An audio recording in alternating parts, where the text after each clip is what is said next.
क्या होगा?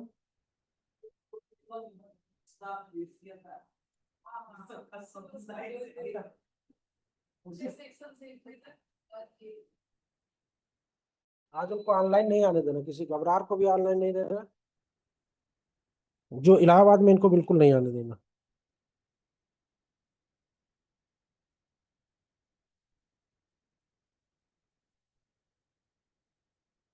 चलिए। अब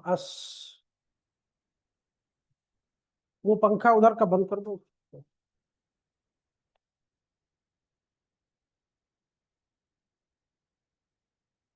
दरवाजा बंद कर दो।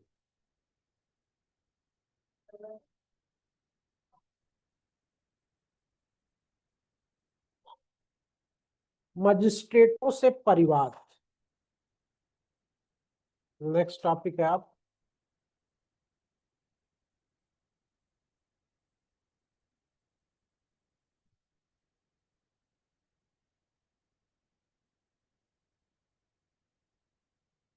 Complaint to magistrate.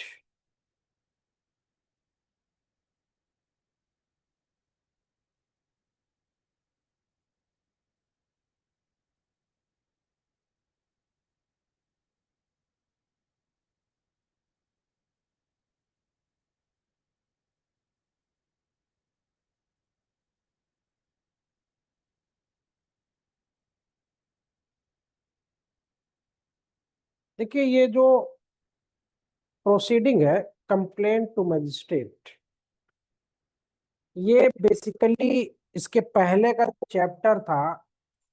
पहले का चैप्टर क्या था इसके पहले? चैप्टर 15, अपराधों का संज्ञान।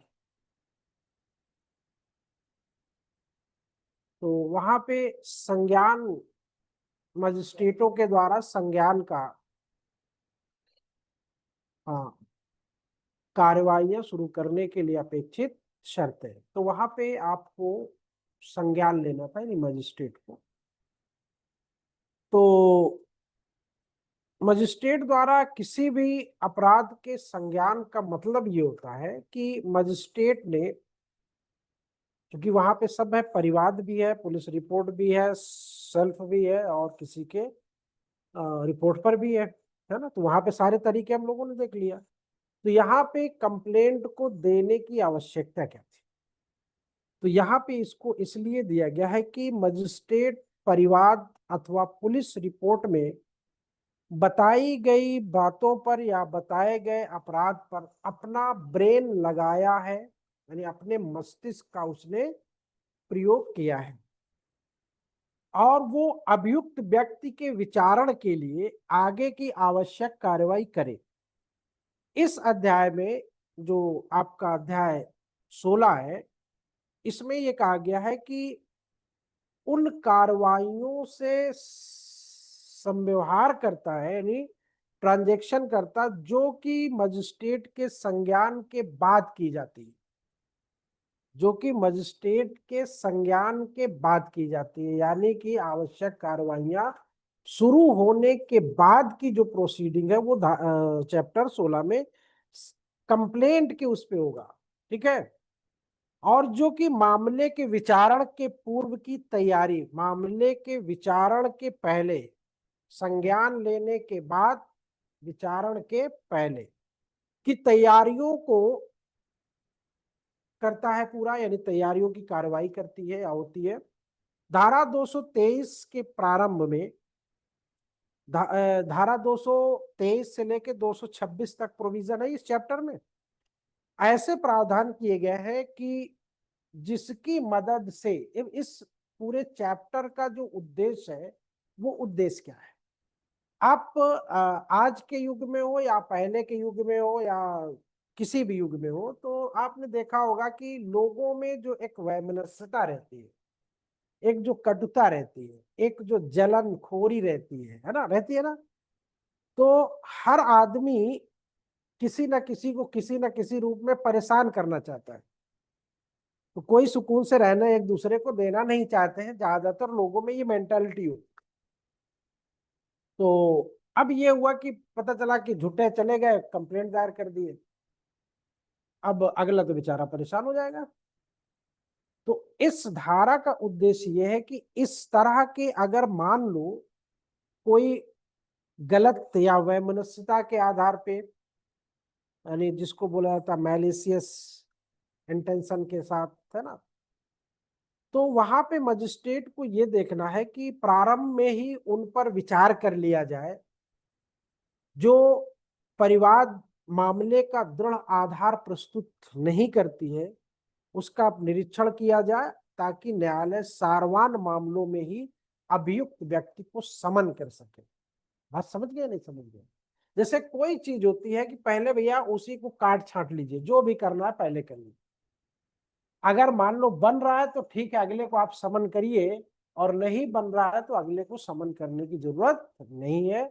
यानी कि अगर मान लो वो वैमनस्यता के आधार पे आता है, किसी मैलिशियस प्रोसिक्यूशन पे आता है ना, किसी के बिना आधार के आता है, उसका कोई आधार ही नहीं है, तो ऐसे भी अगर कंप्लेंट है तो उनका निस्तारण पहले ही कर लिया जाना चाहिए। तो इस चैप्टर का सीधा सा मकसद समझ गए, यानी इसको अगर हम कह दें तो एक हिसाब से ये बिफोर द ट्रायल एक हिसाब से प्रिवेंटिव नेचर का, यानी कि ट्रायल को रोक देना या आगे ट्रायल में ना बढ़ना, और प्राइमा फेसी प्रथम अवसर पे जांच करने के बाद उस मामले को डिस्पोज ऑफ कर देना। अब डिस्पोज ऑफ के लिए क्या क्या चीजें होंगी, तो इसकी जो डिफिनेशन है वो तो आपने देखा ही होगा, पहले 2D में थी, आज कहाँ पे है? कंप्लेंट की डिफिनेशन आज कहाँ पे? पहले तो 2D में थी, आज कहाँ पे है कंप्लेंट? है इसमें तो लगता है सबको निकाल दिया जाए, लेकिन अब क्या किया जाए, है सब इसमें सब ऑनलाइन है। चलिए, तो बात समझ में आई ना? 2H, ठीक है, 2H में इसकी नवीनतम डेफिनेशन दिया हुआ है। तो यहाँ पे क्या है कि जो बात समझ लेना, कंप्लेंट है मामला, और किसी अननेसेसरी मैटर पे किसी अगले बंदे को हमें परेशान नहीं करना, ठीक है। तो इसका जिस्ट समझ में आ गया चैप्टर 16 का। अब उसके बाद कहता है कि परिवाद कंप्लेंट के माध्यम से मजिस्ट्रेट द्वारा कार्रवाई किए जाने की दृष्टि से वो मौखिक या लिखित, यानी आपका जो कंप्लेंट होगा वो कैसे होगा, वो या तो मौखिक होगा या तो लिखित होगा। अब देखिए यहाँ पे क्या है कि अगर वो मौखिक यानी ओरल होता है तो उसकी प्रोसीडिंग में थोड़ा सा अंतर आता है, और अगर रिटन होता है यानी लिखित होता है तो उसके भी प्रोसीडिंग में थोड़ा से अंतर आता है, ठीक है, लिखित। तो ये हो सकता है, लिखित भी हो सकता है और मौखिक भी हो सकता है, ठीक है। तो अब इसमें क्या है कि जो बातें उसमें लिखी गई है, यानी जो बातें कही गई हैं, किसी व्यक्ति ने चाहे वो ज्ञात हो या अज्ञात अपराध किया हो, लेकिन इसके अंतर्गत पुलिस रिपोर्ट नहीं आती है, ठीक है, इसमें कंप्लेंट में पुलिस रिपोर्ट नहीं आती है, इसमें पुलिस रिपोर्ट की कोई आवश्यकता नहीं है, पुलिस रिपोर्ट इसमें इंक्लूड नहीं होती है। ऐसे मामले में जो अन्वेषण के पश्चात किसी असंज्ञेय अपराध का, अन्वेषण के पश्चात किसी असंज्ञेय अपराध का किया जाना प्रकट करता है, तो पुलिस अधिकारी द्वारा दी गई रिपोर्ट या की गई रिपोर्ट परिवाद समझी जाएगी और उस पुलिस अधिकारी को कंप्लेनेंट समझा जाए, ठीक है। तो यानी कि पुलिस अधिकारी भी परिवादी हो सकता है। अब इसके लिए जो essential condition of the complaint है, यानी कि जो परिवाद की आवश्यक शर्तें हैं, वो कौन कौन सी हैं? तो पहले देखिएगा धारा 223 में कुछ शर्तें दी गई हैं। तो पहली शर्त ये है कि परिवाद पर अपराध का संज्ञान करने वाले मजिस्ट्रेट द्वारा परिवादी की, और यदि साक्षी उपस्थित है तो उसकी शपथ पर परीक्षा करेगा। पहला पॉइंट है इसका, किस पे करेगा? शपथ पर करेगा। और शपथ पर करेगा, यानी ऑन द ओथ करेगा। किसकी करेगा? किसकी करेगा? विटनेस एंड कंप्लेनेंट, यानी कि परिवादी की और साक्षी की। ये आपके प्री में ध्यान रखना, प्री में इसी तरह से आपके सवाल बनते हैं कि शपथ पर किसका मजिस्ट्रेट संज्ञान करेगा। तो संज्ञान का मतलब समझ में आया क्या होता है? संज्ञान का मतलब क्या होता है? हम लोग संज्ञान संज्ञान चिल्लाते हैं, क्या मतलब होता है इसका सीधी भाषा में?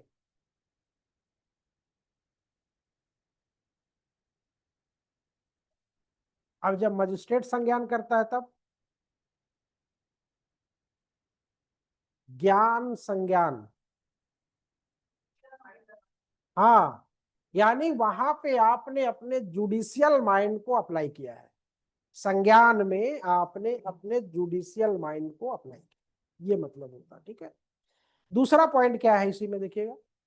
पहला बिंदु तो शपथ पर करेगा, दूसरा बिंदु इसका है, दूसरा पॉइंट है कि ऐसी परीक्षा का सारांश लेखबद्ध किया जाएगा। ठीक है, उसको हाँ, उसको इन शॉर्ट किया जाएगा, शॉर्ट में किया जाएगा। फिर तीसरी बात क्या कहता है, यानी ये इसेंशियल है कंप्लेंट के। तीसरी बात कहता है कि उस लेखबद्ध किए गए सारांश पर परिवादी और साक्षियों द्वारा तथा मजिस्ट्रेट द्वारा हस्ताक्षर किए जाएंगे। यानी यहाँ पे तीनों लोगों की साइन जो है वो क्या है? कंपलसरी है। तीनों लोगों की साइन होना आवश्यक है। ठीक है, अगर तीनों की साइन नहीं होगी तो क्या इंपैक्ट होगा उसका? दूषित हो जाएगी प्रोसीडिंग।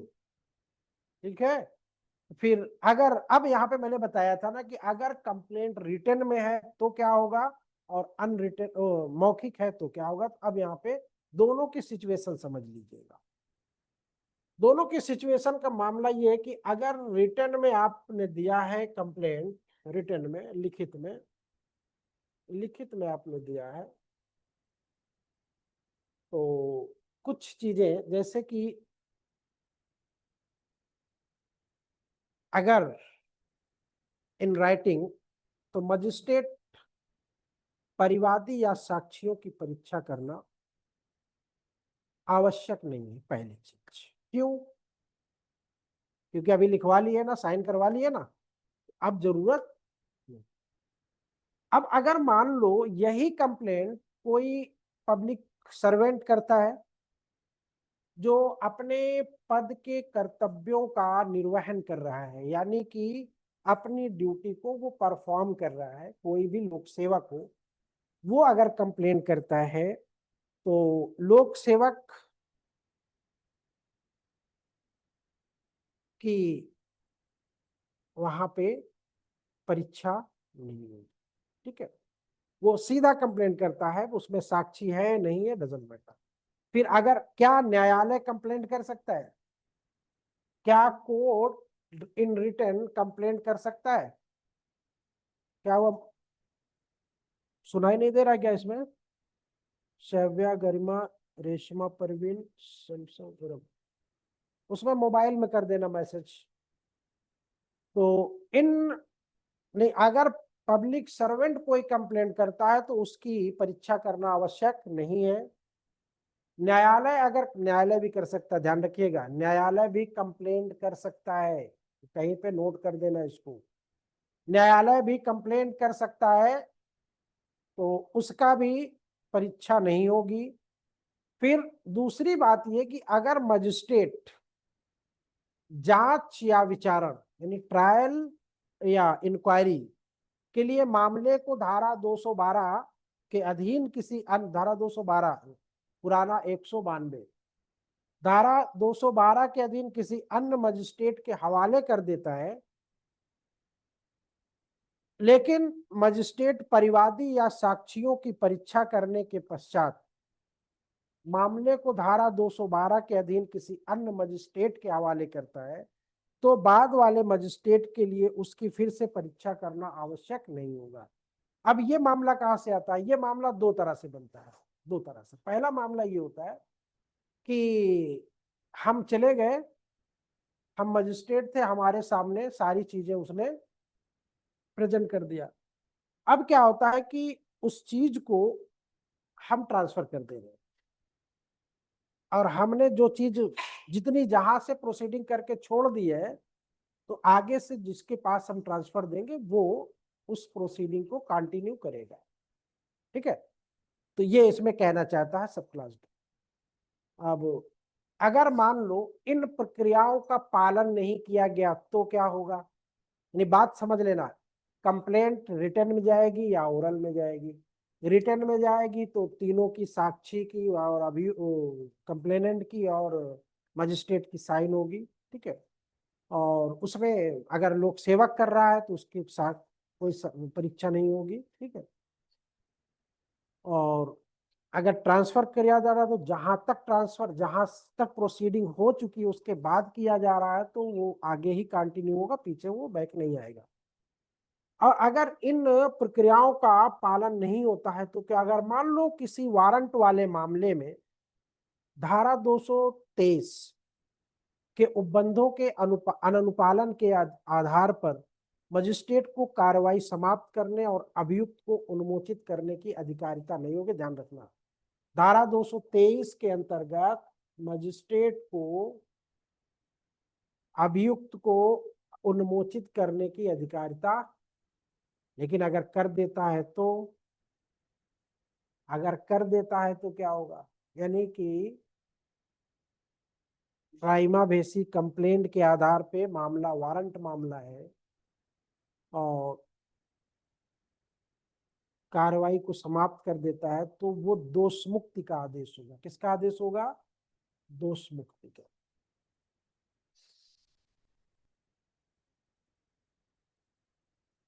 दोष मुक्ति का आदेश होगा।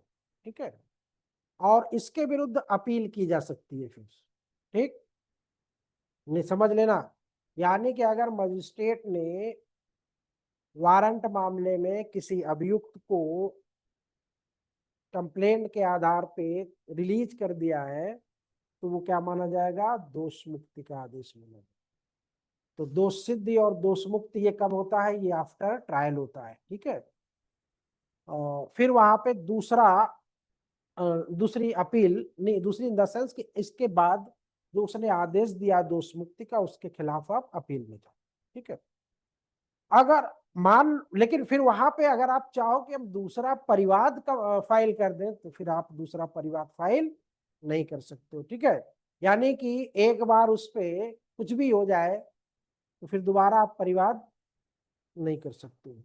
अगर मजिस्ट्रेट अभियुक्त को धारा 223 के अधीन बुला सकता है और उसके समक्ष प्रत्यक्षता ऐसा साक्ष्य आ जाए जिससे अभियुक्त के विरुद्ध अपराध प्रथम दृष्टया, यानी अभियुक्त के विरुद्ध अपराध जो है वो अगर प्रथम दृष्टया बनता प्रतीत होता है तो ऐसे साक्ष्य के अभाव में अभियुक्त को आहूत करने वाला आदेश इसी संहिता की धारा जो पुरानी 482 थी, आज कहाँ गई 482, के अधीन उच्च न्यायालय द्वारा विखंडित किया जाएगा। पुराना 482 पुराना कहाँ पे गया, नया 528 को उल्टा कर देना है। ठीक है, 100 जोड़ के 2 को इधर कर दो, 8 को इधर कर दो, 528। क्या है ये, inherent power of the court. ठीक है, विखंडित कर दिया जाएगा। अब आता है प्रश्न साक्षी की परीक्षा। धारा 223 में जो परिवाद करने वाले के साथ में साक्षी गया था उसकी परीक्षा कैसे, प्रत्येक साक्षी की परीक्षा धारा 223 नहीं, 24 नहीं, 25, धारा 225 के अधीन की जानी चाहिए। है दिया है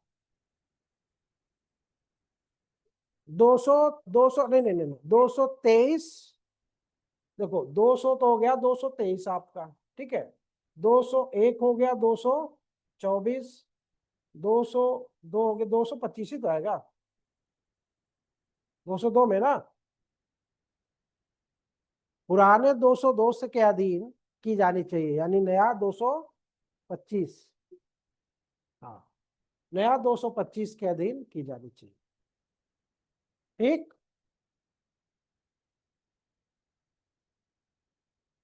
जिसे वो पेश करना चाहता है। अगर कुछ डॉक्यूमेंट्स देना चाहता तो दे लो भाई, कोई हमें। लेकिन इस धारा के अधीन आने वाली स्थिति में अभियुक्त को सुने जाने का और साक्ष्यों की प्रति परीक्षा करने का कोई अधिकार। तो यहाँ पे अगर सवाल में बना दिया कि क्या कंप्लेंट के आधार पे किसी भी साक्षी की प्रति परीक्षा या अभियुक्त को सुने जाने का अधिकार होगा, तो आपको सीधे सीधे बेयरेक्ट में लिख देना है कि नहीं। ठीक, साक्षी की परीक्षा या अभियुक्त को सुने जाने का और साक्षियों की प्रति परीक्षा करने का कोई आधार। ठीक,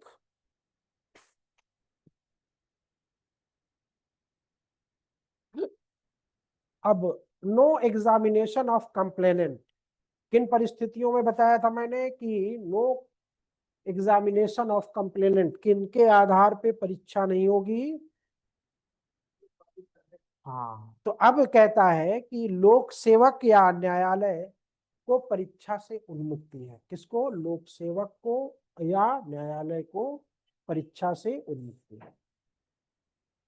परिवादी और साक्षियों की परीक्षा करने का उपबंध इसलिए किया गया है ताकि इस निष्कर्ष पर, यानी इस कंक्लूजन पर पहुंचा जाए कि क्या अभियुक्त के विरुद्ध कार्रवाई करने का पर्याप्त आधार है।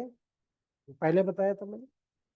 और ऐसे परिवादियों पर आदेशिका का जारी किया जाना निवारित किया जाए जो झूठे अथवा परेशान करने वाले या ऐसे व्यक्तियों को उत्पीड़ित करने के आशय से युक्त है जिन्हें अभियुक्त के रूप में एरेड, एरेड मतलब अपने व्यूह चक्र में फंसाना कंप्लेंट के माध्यम से किया गया है।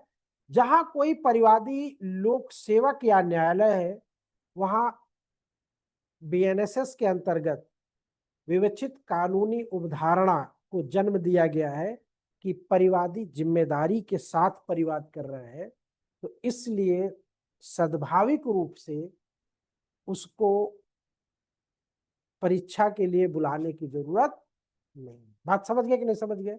यानी जैसे आप जज होंगे, हम वकील होंगे, तो अब अगर सिचुएशन आए कि भैया दोनों में किस पे ज्यादा विश्वास किया जाए, तो चाहे वो आम जनता हो और चाहे वो कहीं पे कोई अथॉरिटी हो, तो किस पे ज्यादा लाइबिलिटी मानेगी?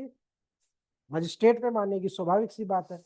तो अब इसीलिए मजिस्ट्रेट से तो ये उम्मीद नहीं की जा सकती कि वो गलत करेगा या गैर जिम्मेदाराना हरकतें करेगा। कभी कभी कर भी जाते हैं, है ना। तो इसीलिए तो लोगों को छूट होती है कि हमको तो जाना नहीं है, हाँ तो वकील साहब निपटेंगे अपना। इसलिए गलत कंप्लेंट भी कर देते कभी कभी कुछ मामलों में। तो इसलिए उनको उन्मुक्ति दी गई है, ये ध्यान रखना। कभी कभी न्यायालय भी कर देता है, क्या न्यायालय नहीं करता क्या? लेकिन अब छूट मिली है उनको कंप्लेंट के उसमें, तो छूट मिली है। बात समझ में आ रही नहीं सब लोगों को? ऑनलाइन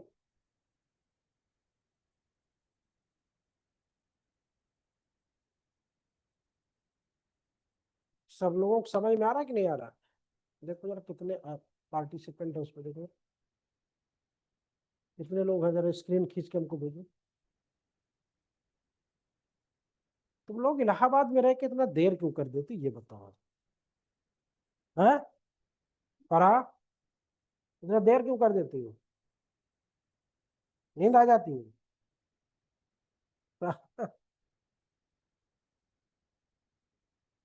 नींद को हराम करार दे दिया जाए, है ना।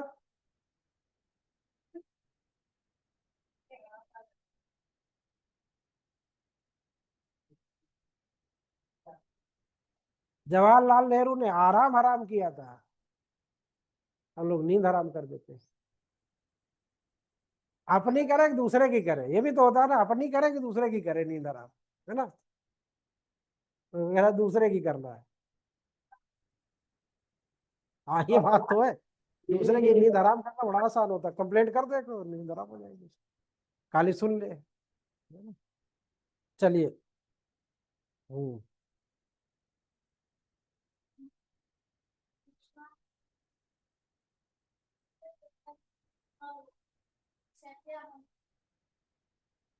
परिवाद करने में की गई तकनीकी त्रुटि, टेक्निकल फॉल्ट होती है परिवाद करने में, तो क्या होगा उसका इम्पैक्ट।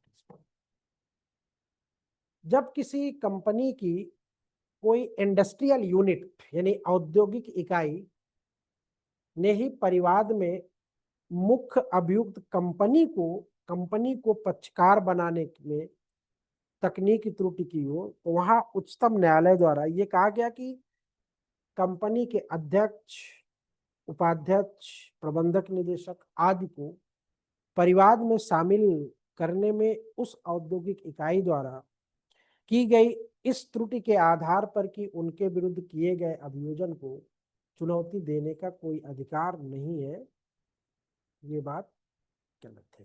ठीक है। हाँ,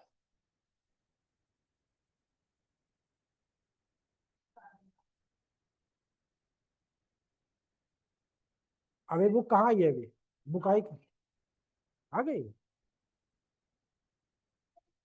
अभी? अभी ने बीएनएस आई है, बीएनएसएस नहीं आई है।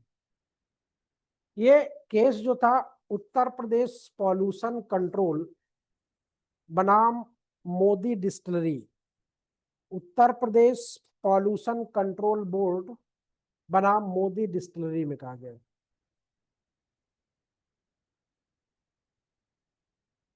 यानी कि परिवाद करने में की गई त्रुटि में अभियोजन को चुनौती देने का कोई अधिकार नहीं है। ठीक है। Uttar Pradesh pollution control board बनाम मोदी डिस्टिलरी 1987,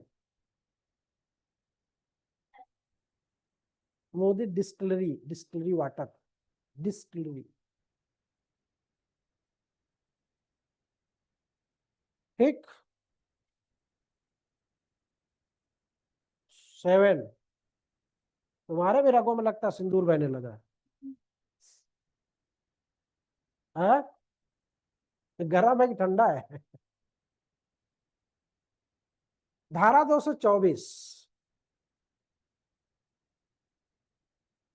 ऐसे मजिस्ट्रेट द्वारा प्रक्रिया जो मामले का संज्ञान करने के लिए सक्षम नहीं है। ठीक। ये सिचुएशन कब आती है? इस सिचुएशन को भी समझ लीजिएगा।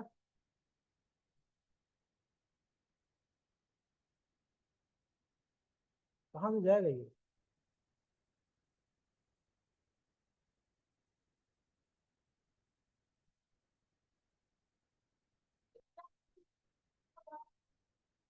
कहां पे?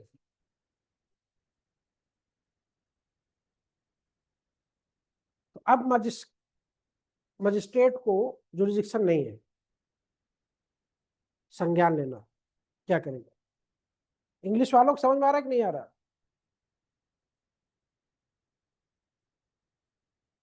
यदि कंप्लेंट मजिस्ट्रेट को किया जाता है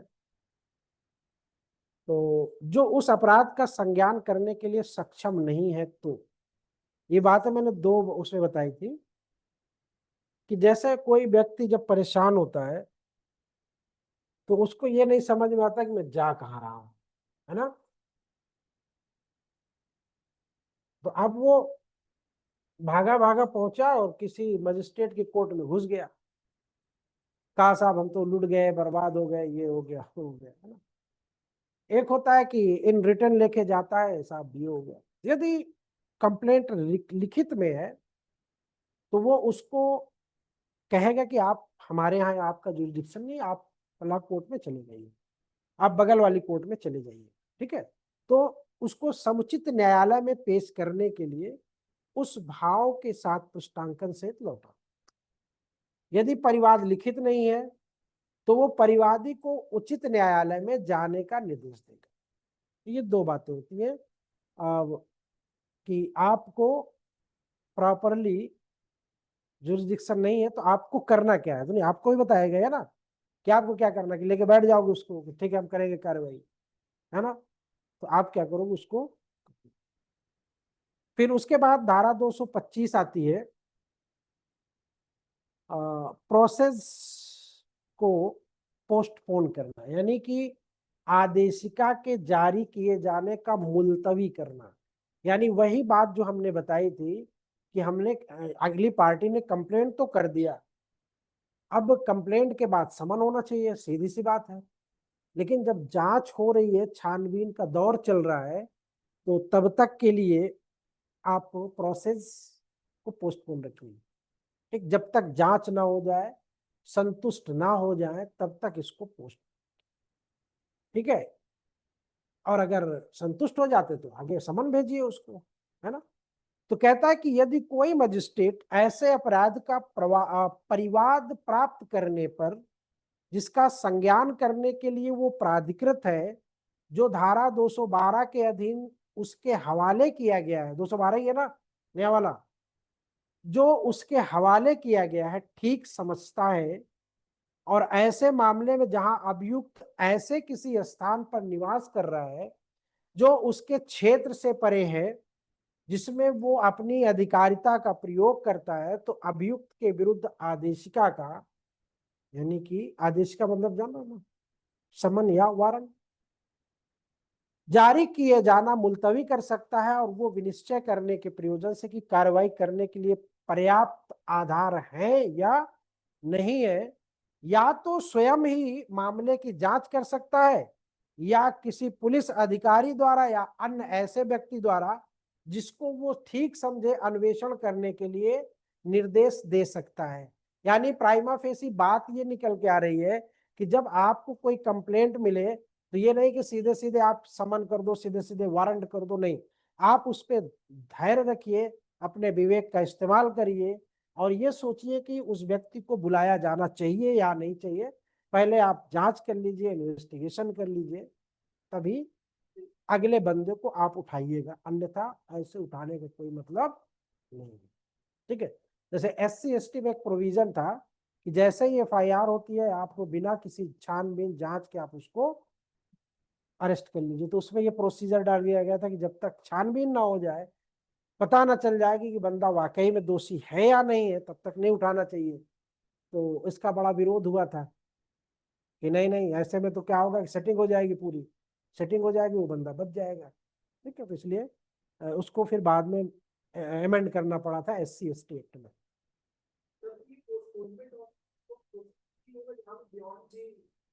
हाँ, नहीं उसमें भी है, और अगर उसको लिखा नहीं कि संदिग्ध लग रहा है उसको, या उसको प्राइमा फेसी कुछ उसमें डाउट लग रहा है, तो वो खुद कर ले जांच या करवा ले जांच, क्लियर हो जाए तब आगे इशू करना।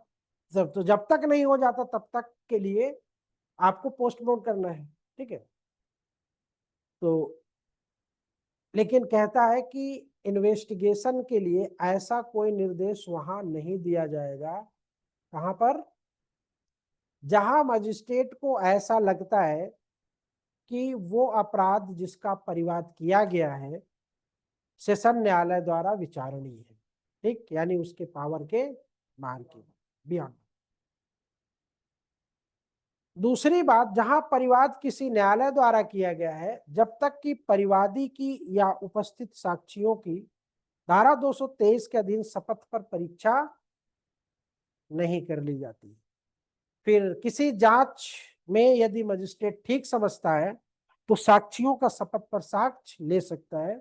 यदि मजिस्ट्रेट को ऐसा लगता है कि वो अपराध जिसका परिवाद किया गया है अनन्यता सेशन न्यायालय द्वारा विचारणीय है, तो वो परिवादी से अपने सब साक्षियों को पेश करने की अपेक्षा करेगा और उसकी शपथ पर परीक्षा ले लेगा। यानी ये वही वाली प्रक्रिया होती है कि जब वो किसी मामले का संज्ञान लेता है, तो संज्ञान लेने के बाद वो किसको भेजता है, किसी भी मैटर का हो, वो CGM को भेजेगा, और CGM फिर क्या करेगा, उसको अगर जिस लेवल का होगा उसको वहां पे ट्रांसफर कर देगा। तो यहाँ पे भी वो कंप्लेन ले लेगा, सारे साक्षियों कहेगा सब, क्योंकि मामला सेशन कोर्ट का विचारणीय है, तो सेशन कोर्ट में तो ये नहीं भेज देगा कि सीधे जाइए वहां पे परीक्षा करवाइए आप। तो यही सब परीक्षा वगैरह करवा के फाइल कंप्लीट करके सेशन न्यायालय में ट्रायल के लिए भेज देगा। ठीक है। तो ये यहाँ पे प्रोवाइजो है कि यानी कि इस परिवादी यानी परिवाद लेने वाले मजिस्ट्रेट को साक्षियों की परीक्षा करने का भी राइट है। यदि उपधारा 1 के अधीन अन्वेषण किसी ऐसे व्यक्ति द्वारा किया जाता है जो पुलिस अधिकारी नहीं है, तो वो अन्वेषण के लिए उसे वारंट के बिना गिरफ्तार करने की शक्ति के सिवाय पुलिस थाने के भारसाधक अधिकारी को इस संहिता द्वारा प्रदान की गई समस्त शक्तियां उसको उपलब्ध होंगी। कहने का मतलब कि जिस व्यक्ति को इन्वेस्टिगेशन के चार्ज दिए गए हैं, वो उस परिवादी ने जिस अभियुक्त के विरुद्ध किया है परिवाद, उसको गिरफ्तार करने के अलावा उसके पास समस्त वो अधिकार होंगे जो एक एसएचओ के पास होते।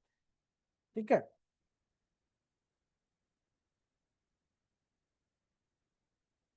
बात समझ में आई कि नहीं आई?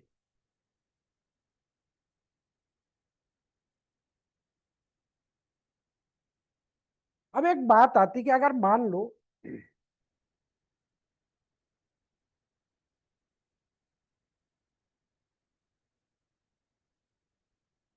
मजिस्ट्रेट यदि अन्वेषण के परिणाम से संतुष्ट नहीं है तो क्या होगा? मजिस्ट्रेट अगर इन्वेस्टिगेशन के रिजल्ट से सेटिस्फाई नहीं है तो क्या करेगा?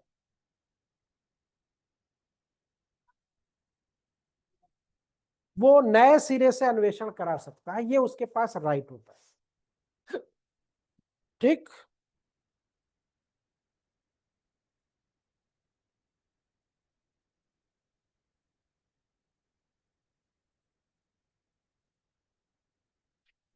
तो ये बात समझ में आ गई ना? 200 तो पानी पिला दो भाई उस्मान।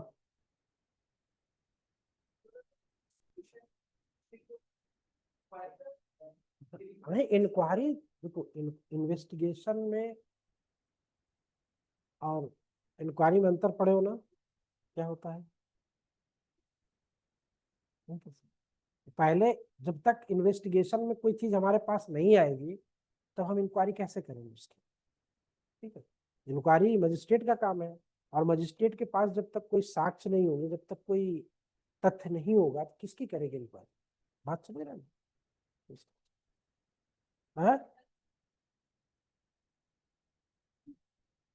दोबारा करवा? नहीं नहीं, अन, अन्वेषण ही करवाएगा वो दोबारा। ठीक है, तो मान लो आपसे हमने करवाया, आपने सही नहीं किया, दूसरे से करवाएंगे, संतुष्ट नहीं है हम। बात समझ रहे कि नहीं समझ रहे? अब जहां पर पर्याप्त साक्ष्य का अभाव हो, यानी जहां पे साक्ष्य पर्याप्त ना हो, वहां पे क्या होगा? जहां अभियुक्त व्यक्तियों के विरुद्ध फाइल किए गए परिवाद पर कार्यपालक मजिस्ट्रेट ने परिवादी के विरुद्ध परिवाद के मिथ्या होने की रिपोर्ट दी हो। अब बात समझना यहां से, यानी गए थे हरिभजन को ओटन लगे कपास, गए थे नमाज को रोजे गले पड़ गए, है ना? यही वाली कहावत तो है। तो जो परिवादी सीना चौड़ा करके गया था कि अभी इसको बताता हूँ फंसाता हूँ, है ना? तो वही बताया ना कि ये मजिस्ट्रेट समझ गया कि मामला कुछ गड़बड़ लग रहा है, उसने जांच करवा लिया। अब जांच में क्या साक्षी तो आएंगे, और क्या आएगा? तो अब साक्ष्य में उसने कह दिया कि जो एग्जीक्यूटिव मजिस्ट्रेट है वो रिपोर्ट लगाए उस पर कि तथ्य कहां तक सही है कहां तक गलत। उसने क्या किया, उल्टा क्या कर दिया, जो गलत थी उसके अगेंस्ट चली गई रिपोर्ट। परिवादी जो अभी तक बड़ा खुश था, झूठा फंसाना चाहता था किसी को, अब वो उसके अगेंस्ट हो गई। मजिस्ट्रेट ने लिख के बोला कि नहीं, यहाँ पे परिवादी जो है ये मिथ्या अभियुक्त को परेशान करना चाहता, उन्हें रिपोर्ट देती। और उसके बावजूद भी अगर मुख्य न्यायिक मजिस्ट्रेट द्वारा ऐसी रिपोर्ट की अवहेलना करते हुए मामले का संज्ञान किया गया हो, और जहां अभियुक्त व्यक्तियों के विरुद्ध आरोपों का समर्थन करने के लिए पर्याप्त साक्ष्य भी नहीं है, वहां इन परिस्थितियों में मुख्य न्यायिक मजिस्ट्रेट का आदेश पारित करना मनमाना और सनकपूर्ण तरीके का हो। बात समझे कि नहीं समझे? इन शॉर्ट ये है कि कंप्लेनेंट जो था वो गलत तरीके से एक्यूज्ड बंदे को फंसाना चाह रहा था। हाँ, उसकी नींद हराम करना चाह रहा था। कंप्लेंट कर दिया एक्यूज्ड बंदे के खिलाफ। अब जो मामला था उस मामले से संबंधित मजिस्ट्रेट ने रिपोर्ट मांग लिया, इन्वेस्टिगेशन करवा लिया। इन्वेस्टिगेशन जब एग्जीक्यूटिव मजिस्ट्रेट करता है, वो रिपोर्ट लगा देता है कि कंप्लेनेंट जो है ये फॉल्स एविडेंस या मैलिशियस प्रोसिक्यूशन कंप्लेंट किया है, यानी विद्वेषपूर्ण तरीके से ये एक्यूज को परेशान करना चाहता है, यानी यहाँ पे इसका कोई राइट नहीं बनता है। ठीक है, ये बात किसने, ये रिपोर्ट किसने लगाई? एग्जीक्यूटिव मजिस्ट्रेट ने। अभी मैंने थोड़ी देर पहले क्या कहा था कि जहां जनता की बात हो और किसी अधिकारी की बात हो तो प्रेफरेंस किसको दिया जाएगा? अधिकारी को दिया जाएगा। तो अब यहाँ पे एग्जीक्यूटिव मजिस्ट्रेट की रिपोर्ट को चीफ जुडिशियल मजिस्ट्रेट जो एंटरटेन कर रहा है, सीजेएम, उसने डिनाई कर दिया। क्या डिनाई कर दिया? एग्जीक्यूटिव मजिस्ट्रेट की रिपोर्ट को। बायस्ड हो गया होगा, हो सकता है भाई, हम ये नहीं कह सकते, बायस्ड हो गया हो, पैसा ले लिया हो। और बायस्ड होने के बाद कहते नहीं कि जब, एक कहावत है कि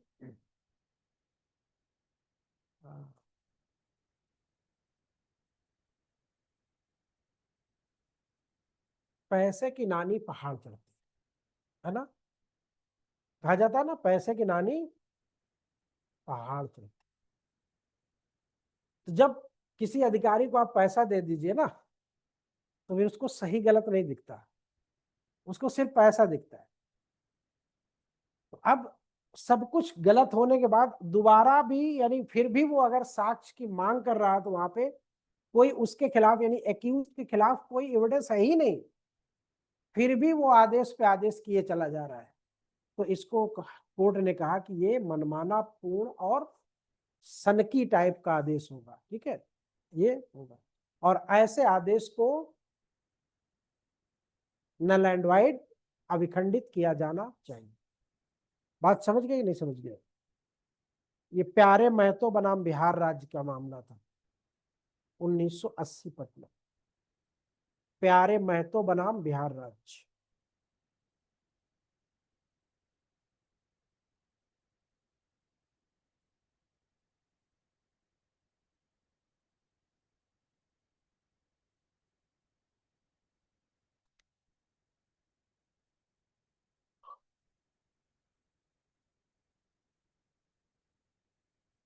हो गया? अब देखिए इसके बाद क्या होता है। इसके बाद ये होता है कि जहां अन्वेषण अधिकारी ने धारा 225 के अधीन अन्वेषण करने के बाद, तो उस्मान,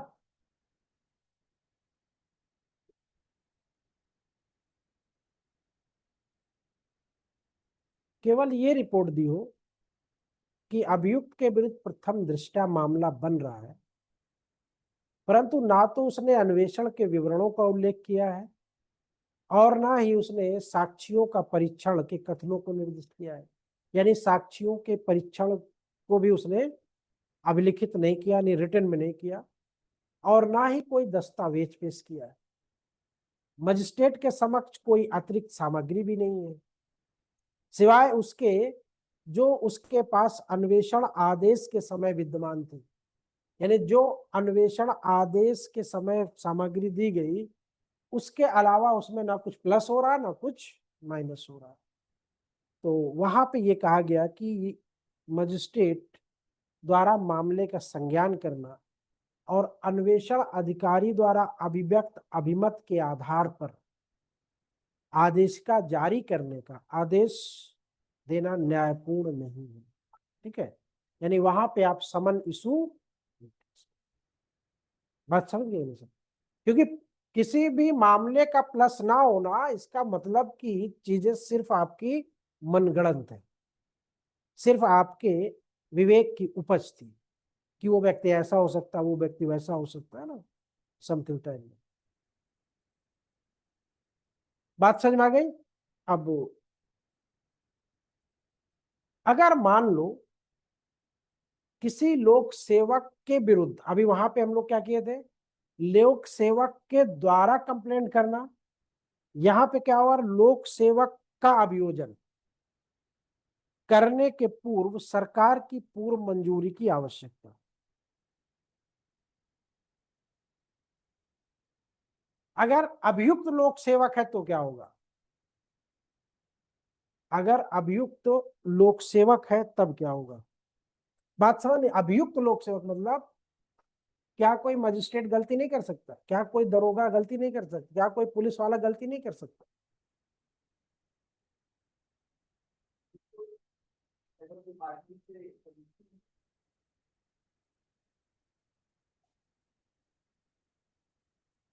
वहां पे सरकार की मंजूरी ली जाती है धारा, यानी धारा 225 के अधीन की जाने वाली जांच में अभियुक्त लोक सेवक द्वारा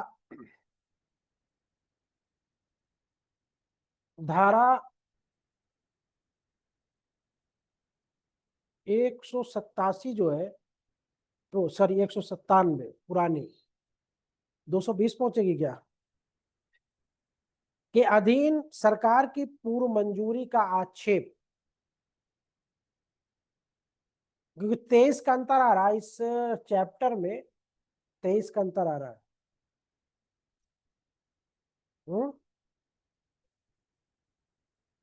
197, 197, 197 कहाँ पे गया देखना, 218 है ना, 197 पुराना जो गया है वो 218 में गया, ठीक है।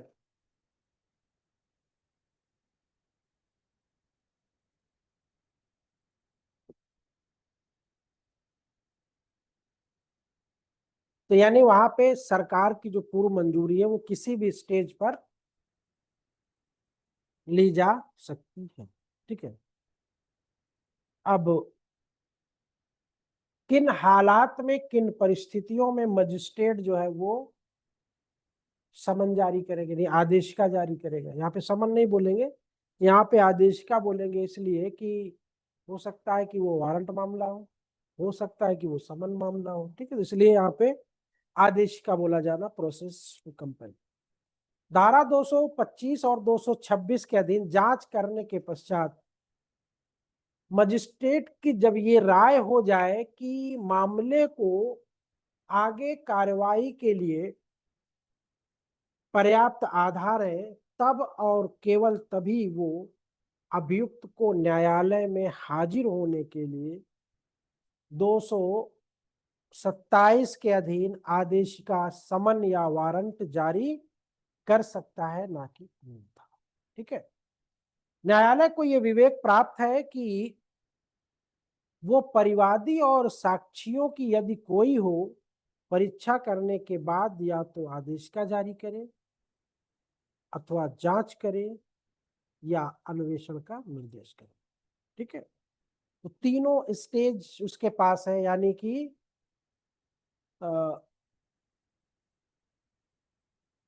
परिवादी और साक्षियों की परीक्षा करने के बाद उसके पास 3 स्टेप होते हैं, चाहे तो वो आदेशिका जारी कर दे। क्यों ऐसा क्यों करेगा, इसलिए करेगा कि जब कंप्लेनेंट विटनेस के साथ गया था तो वहां पे उसने क्या किया था, शपथ पत्र पर सारी बातें लिख के दे दी थी। तो अब चाहे तो वो आदेशिका जारी कर दे कि हाँ ठीक है भाई आपकी बात सही है, गलत किया इसने तो इसको बुलाओ, इसको, ये भी कर सकता है। या कहे कि नहीं नहीं अभी हम इसकी जांच करते हैं, इसी डॉक्यूमेंट्स की भी जांच करते हैं, आपने क्या लिखाया क्या नहीं, अभी रुकिए देखते हैं। या कहेगा रुको पहले इन्वेस्टिगेशन करवा लेते हैं, कहीं ऐसा तो नहीं है कि आप गलत कर रहे हो, सो रही हो, नींद आ रही है।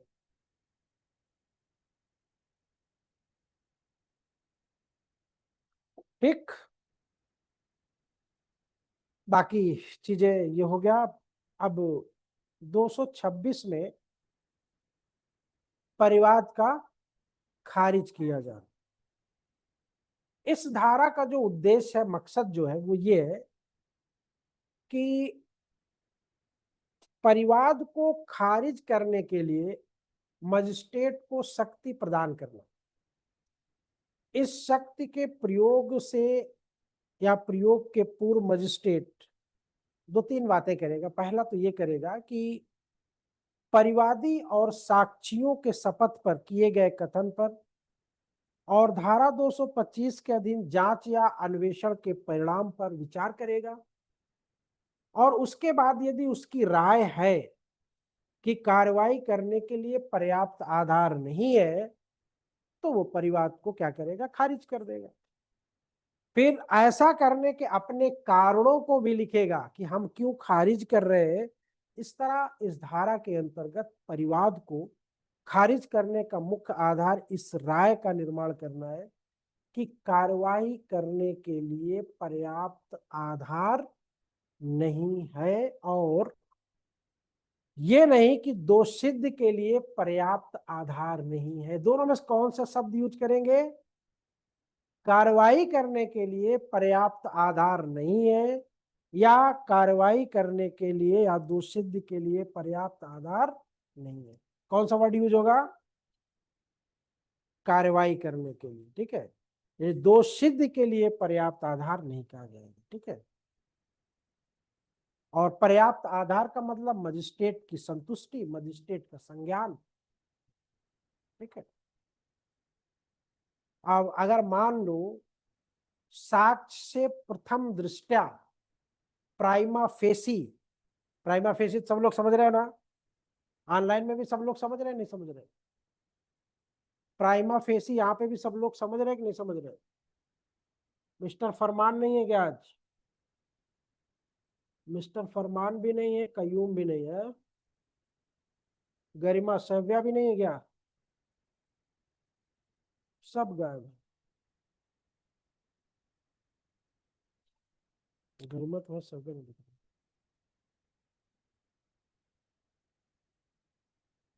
अब अगर मान लो साक्ष्य से प्रथम दृष्टया मामला सिद्ध हो गया तब कि परिवाद में किए गए अभिकथनों के आधार पर कार्रवाई करने के लिए पर्याप्त आधार नहीं है, वहां भले ही उस व्यक्ति के पास जिस पर परिवाद में उल्लिखित अपराध का आरोप लगाया गया हो कोई प्रतिरक्षा का तर्क उपलब्ध हो तो भी मामले में कार्रवाई की जानी चाहिए, और मजिस्ट्रेट धारा 227 के अधीन आदेश का जारी करने से इनकार नहीं किया जा सकता। कारणों को अभिलिखित किए बिना परिवाद को खारिज करने का आदेश देना एक असंवैधानिक या अवैधानिक है, और इस अवैधानिकता का उपचार धारा पुरानी वाली 465, नई वाली कहाँ पे मिलेगा?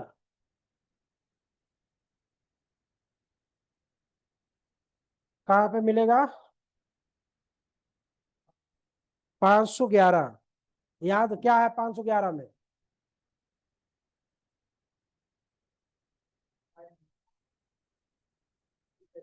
एरर, ओमिशन और इरेगुलरिटी। ठीक है, 511 आईपीसी 511 क्या था पहले? 465 ये सीआरपीसी था, अब 511 बीएनएसएस में हो गया। कोई भी इरेगुलरिटी हो जाती, कोई भी ओमिशन हो जाता है, कोई भी क्लैरिकल त्रुटि हो जाती। परिवाद को खारिज करने का आदेश प्री में अगर सवाल पूछता है कि परिवाद को खारिज करने के निम्नलिखित कौन से परिणाम होंगे, अगर प्री में वो सवाल बना के देता है परिवाद को खारिज करने के परिवाद को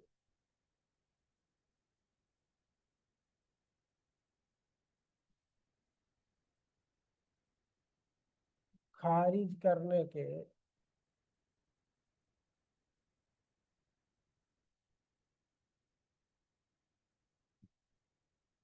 निम्नलिखित में से कौन से परिणाम होंगे।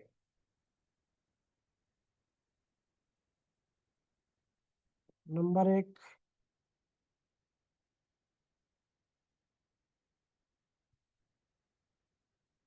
दोष मुक्ति,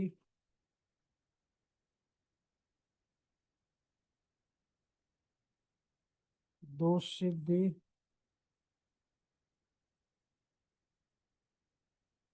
उन्मोचन, हाँ,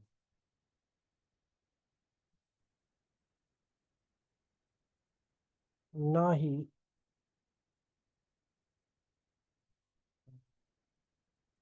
क्या बोलते हैं उसको हिंदी में? आ, हेलो।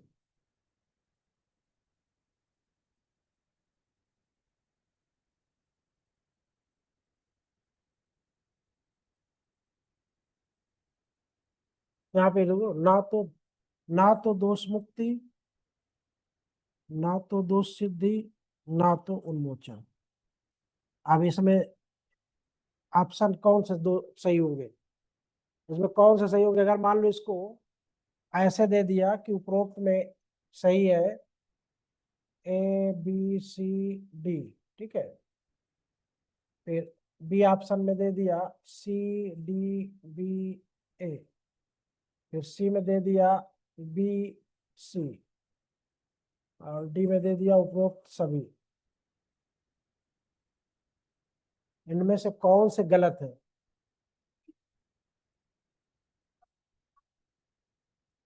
उपरोक्त सभी, none of these, all of these है ये। ना ही जमानत का आधार।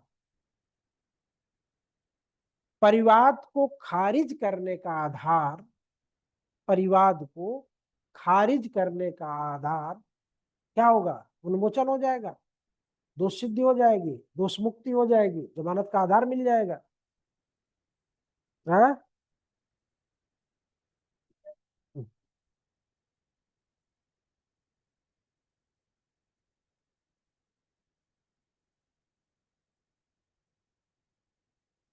बोलो।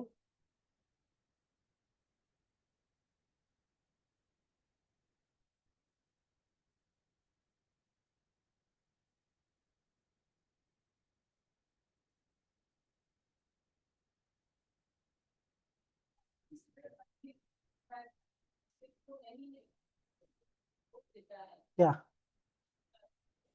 हम्म। हम्म। हम्म। दोष सिद्धि मानी जाए, दोष मुक्ति नहीं। हम्म। हम्म। हम्म।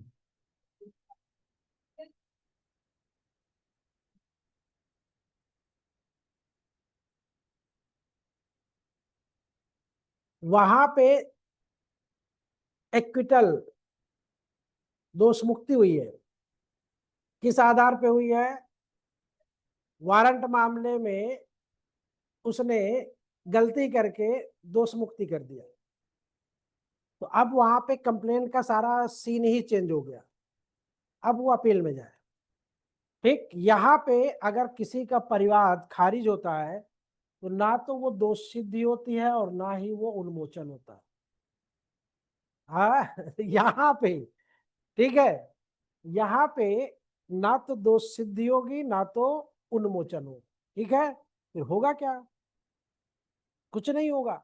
दोबारा फिर परिवाद उसको दाखिल करने का यहाँ पे राइट होता है, वहां पे नहीं होगा, क्योंकि वहां पे नेचर ही चेंज हो गया था। यहाँ पे वो दोबारा कंप्लेंट दायर कर सकता है, लेकिन कुछ शर्तों के साथ। हाँ, कहा? ये खारिज कर दिया ना, खारिज कर दिया। फिर से आप जाइए, यहाँ पे धारा तीन, जो पुरानी 300 थी, दोष मुक्ति और दोष सिद्धि,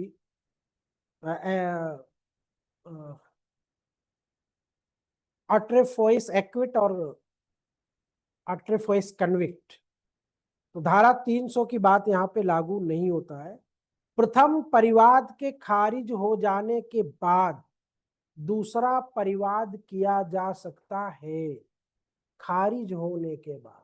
ठीक है, खारिज, होने के बाद किया जा सकता है, और प्रथम परिवाद का खारिज किया जाना उसी विषय के बारे में द्वितीय परिवाद फाइल किए जाने को वर्जित नहीं करता है, किंतु द्वितीय परिवाद तभी ग्रहण किया जा सकता है जब ये सिद्ध कर दिया जाए कि द्वितीय परिवाद के साथ पेश की गई सामग्री पर्याप्त कारणों से प्रथम परिवाद के समक्ष पेश नहीं की जा सकती थी, यानी कि उस वक्त हमारे पास ये तथ्य या ये सबूत नहीं थे, इसलिए हम प्रथम परिवाद में नहीं कर पाए।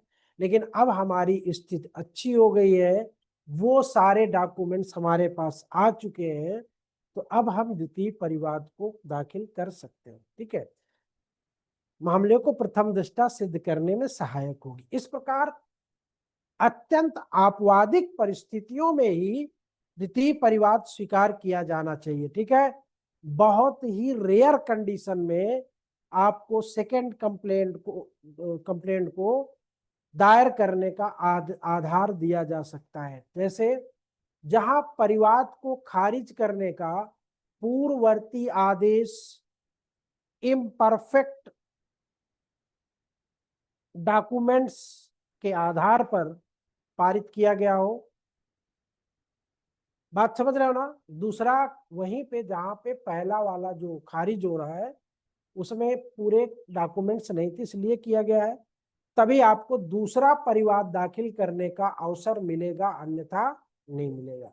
फिर कहता है कि जहां पूर्ववर्ती आदेश परिवाद की प्रकृति को गलत समझने के कारण पारित किया गया हो, नहीं हम उसके नेचर को नहीं समझ पाए और उसको हमने खारिज कर दिया, और वो प्रकटता वाहियात, अनुचित और मूर्खतापूर्ण तरीके से हो जाता है ना कभी कभी।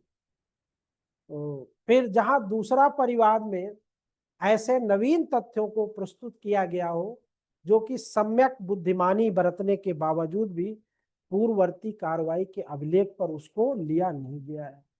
ठीक है, तो इस तरह से यहाँ पे दूसरा परिवाद आप फाइल कर सकते हैं।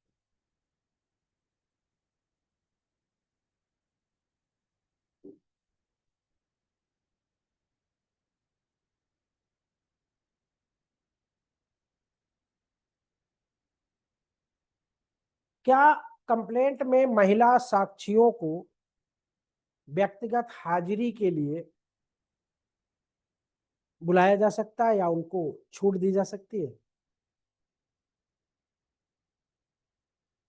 हम्म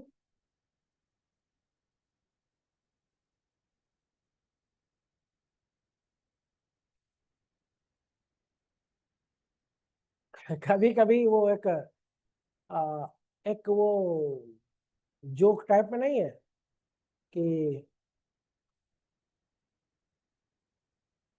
कोई जज साहिबा थी और कोई वकील साहब थे, तो दोनों में टेंशन हो गया। ऐसे कुछ हुआ कि ठीक है तुम हर तारीख, तुम तारीख देना, हम हर तारीख पे आया करेंगे, तो मुलाकात तो होती रहेगी ना।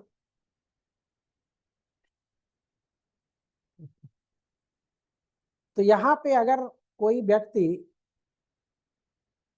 किसी महिला को न्यायालय में बुला के बेइज्जत करना चाहता है या उसके ऊपर एसिड डालना चाहता है, धमकाना चाहता है, डराना चाहता है, तो मैलिशियस तरीके से कंप्लेंट कर देगा।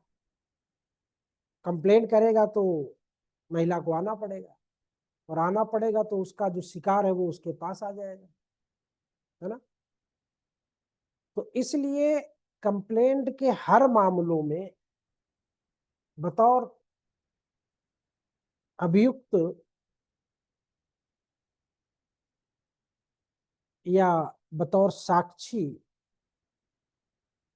महिलाओं को व्यक्तिगत हाजिरी से विवेक का प्रयोग करना चाहिए। यानी कि अगर जब तक कोई ठोस कारण ना हो तब तक महिला को व्यक्तिगत रूप से हाजिर होने के लिए परमिट नहीं करना चाहिए। ठीक है, यानी विवश नहीं किया जाना चाहिए।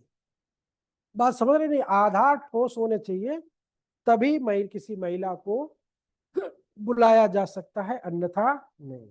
ठीक है, तो ये आपका हो गया। अब इसके बाद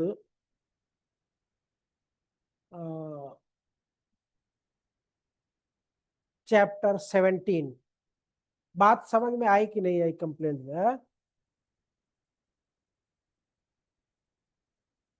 समझ में आया कि नहीं आया? मजिस्ट्रेट के समक्ष कार्रवाई का प्रारंभ किया जाना। आज ही पढ़ने की कल पढ़े इसको। तो जो सुबह हमने दिया था आप लोगों को फरमान, याद हो गया सबको? अरा, याद हुआ कि नहीं? हम कह रहे क्या?